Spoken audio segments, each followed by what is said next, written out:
आज stock market में एक ऐसी गिरावट आई है जिसे देखकर बड़े बड़े इन्वेस्टर्स के भी आप कह सकते हैं होश उड़ गए। सोचिए, सिर्फ एक दिन में दुनिया भर के मार्केट से लाखों करोड़ रुपए जैसे हवा में गायब हो गए। यूएस मार्केट गिरा, इंडिया का मार्केट गिरा, म्यूचुअल फंड्स गिरे, गोल्ड का भाव मिल गया और तो और जो सेफ माना जाता है वो डेट मार्केट भी दबाव में आ गया। तो अब सबसे बड़ा सवाल यही उठता है कि क्या ये 2008 जैसा एक और क्रैश है या फिर कोई नया ग्लोबल संकट शुरू हो चुका है।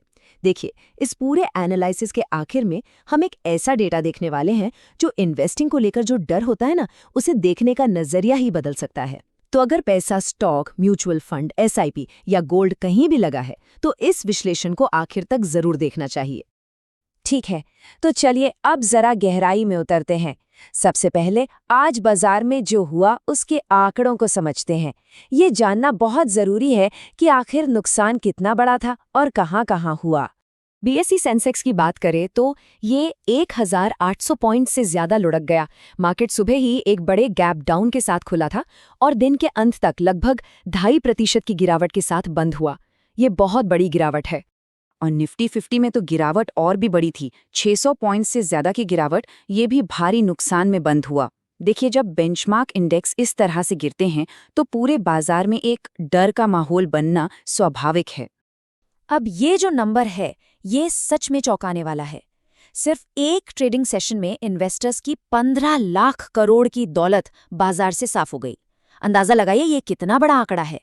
इसे ऐसे समझिए कि ये रकम भारत के सालाना शिक्षा बजट से भी कई गुना ज्यादा है। एक दिन का नुकसान।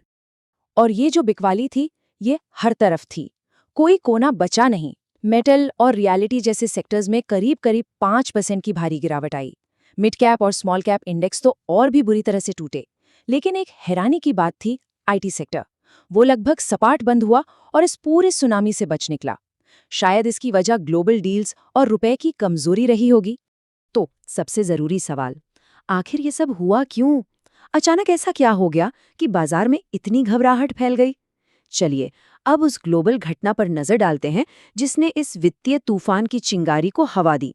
इस पूरे संकट के केंद्र में है स्ट्रेट ऑफ हॉर्मुज।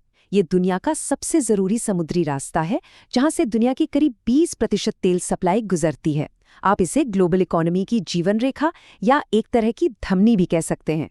हुआ ये कि वीकेंड पर हालात बहुत तेजी से बिगड़े। रविवार को अमेरिकी राष्ट्रपति ट्रंप ने ईरान को ये स्ट्रेट फिर से खोलने के लिए 48 घंटे का अल्टीमेटम दे दिया।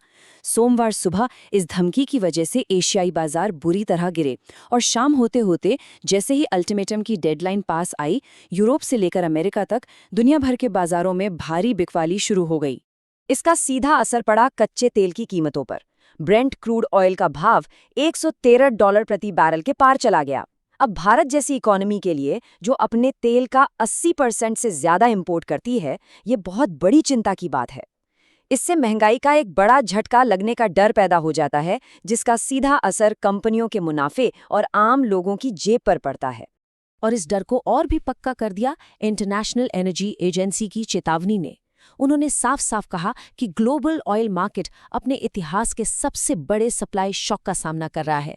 बस ये सुनते ही इन्वेस्टर्स का डर और बढ़ गया और पैनिक सेलिंग तेज हो गई।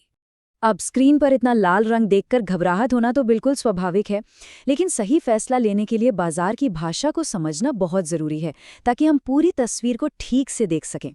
क्या ये एक सामान्य गिरावट है या फिर ये एक बड़ा क्रैश है? देखिए, एक सीधी सी बात समझते हैं। जब बाजार अपने हाल के हाई से 10% या उससे ज्यादा गिरता है तो उसे करेक्शन कहते हैं। इसे मौसम बदलने जैसा समझिए। ये सामान्य है और अक्सर थोड़े समय के लिए ही होता है। लेकिन जब गिरावट 20% से भी ज्यादा हो जाए और लंबे समय तक चले तो उसे कहते हैं बेयर मार्केट। ये अक्सर किसी गहरी आर्थिक मंदी का संकेत होता है और इतिहास इस बात का गवाह है। 2000 के .com बबल में निफ्टी 53% गिरा था। 2008 के वित्तीय संकट में 60% गिरा था और 2020 के कोविड क्रैश में भी 39% तक गिर गया था। इतिहास हमें एक बहुत जरूरी बात सिखाता है।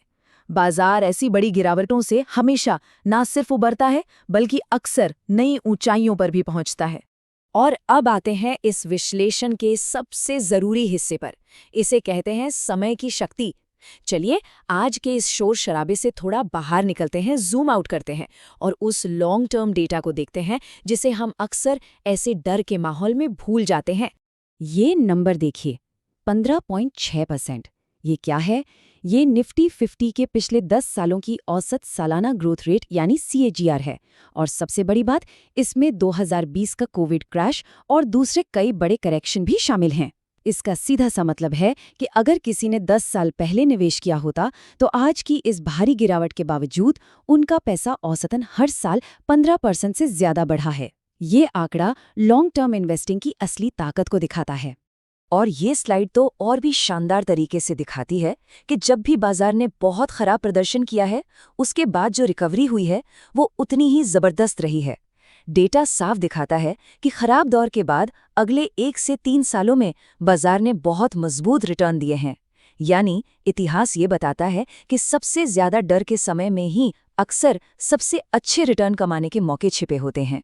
तो इस डेटा और इस ऐतिहासिक संदर्भ को ध्यान में रखते हुए अलग अलग तरह के निवेशक इस उतार चढ़ाव को कैसे समझ सकते हैं और अपनी क्या रणनीति बना सकते हैं?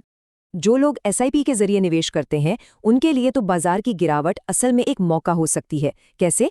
हर महीने की किस्त से उन्हें कम NAV पर यानी सस्ती कीमत पर ज्यादा यूनिट्स खरीदने का मौका मिलता है। इसे ही कहते हैं रूपी कॉस्ट एवरेजिंग, जो लंबी अवधि में वेल्थ बनाने का एक बहुत शक्तिशाली तरीका है। इसलिए अनुशासन बनाए रखना और SIP को जारी रखना ही सबसे सही रणनीति है। और जो लोग सीधे स्टॉक्स में निवेश करते हैं उनके लिए सबसे जरूरी है कि वो घबराहट में बिकवाली करने से बचें। ध्यान स्टॉक की रोज की कीमत पर नहीं बल्कि कंपनी के लॉन्ग टर्म फंडामेंटल्स पर होना चाहिए। शांत दिमाग से पोर्टफोलियो की समीक्षा करें और मजबूत बिजनेस वाली, कम कर्ज वाली, क्वालिटी कंपनियों में बने रहें।